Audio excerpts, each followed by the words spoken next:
We are here live in Las Vegas at Influence 2021 for NSA. Congratulations on being one of the speakers here. How are you feeling today? Thank you. I feel great. I'm back at the mothership. I was actually born in Las Vegas, and my dad was playing drums right here at Caesar's Palace. Your dad was a drummer? Yes. We are being on stage is very familiar for my family. So yeah. So tell me, how did you get into speaking then? Obviously, because you are probably, at ease on stage at this point. Is that correct? Yes, I'm at ease on stage until you get on stage in front of all of your peers, and then suddenly you become nervous on stage. But other than that, yes. Started speech meets when I was in the 6th grade. I was on the debate team in college, and then I started speaking for marketing. So I've been doing that for 21 years, and in the past 8 years, started speaking professionally. So it's been a tough year and a half, as you know. Yes.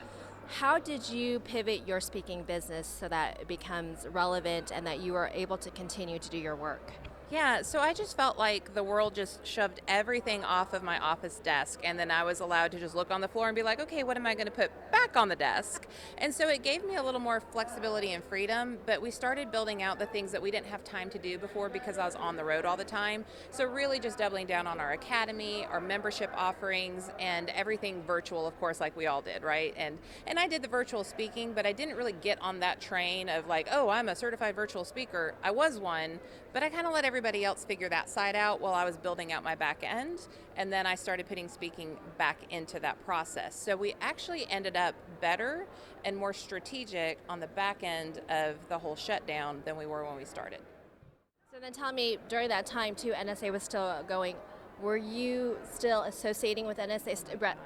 Let me tell you what, NSA has been a godsend. So stayed very involved. We had different virtual offerings, but truly Cigar Peg, which is kind of its own 501c3, but you have to be an NSA member to be a part of it. You can smoke cigars or not, but we've met every Wednesday. And so my fellow members helped with everything I needed help with, whether it was filling up my expert interviews for my membership, and we're talking about Speaker Hall of Famers, best-selling authors. I mean, this is what I'm offering to my members at no cost to me. That is just the spirit of Cavett, which we all celebrate, and just even having an understanding, not through the media, but through other human beings, what's going on in the world, what's going on with vaccinations, what's going with, are you shut down, are you opening back up? Like from a pure economic standpoint, it was gold every week as well, and then the moral support. Just being there for each other was pretty remarkable, and I will never be able to pay back my Cigar Peg friends. So your closing words of wisdom, advice to whether it's an entrepreneur or a speaker right now, we're getting back into live events, we're starting to pick up a business. What is your advice to them? Well, I think you need to get really clear on what your brand promises. I said this from the main stage today. Get really clear on what it is that you deliver and how you deliver it uniquely, and then make sure that you're delivering that promise in a way that's compelling and needed by your ideal customers. And then once you figure those two pieces out, you need to find out what drives your business. So for me, it's speaking. I need audiences. When I have audiences, I can then fill all of my other products and services, but it starts and ends with podcasting, live audiences, virtual audiences. So just get clear, and then your strategy can follow, and then you can follow that path to success.